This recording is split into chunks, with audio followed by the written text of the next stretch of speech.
Hey everyone, in this video, I'll show you how to find and open game files on iPhone. Let's get started.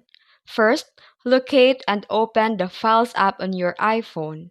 If you can't find it, swipe down on your home screen and type Files in the search bar. And once the File apps is open, tap on Browse in the bottom right corner.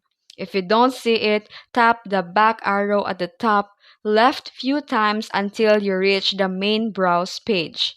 Under Locations, tap on My iPhone. This shows all the folders from apps and games that store data locally on your device. Scroll through the list and you might see the apps like Spotify, Chrome, or Minecraft. Tap on the folder to view its available game files. Depending on the app, you might see the downloaded items, saved data, or configuration files.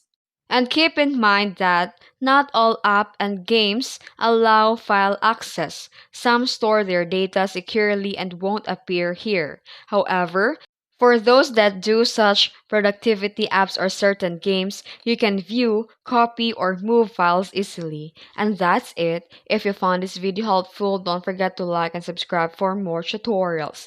Thanks for watching.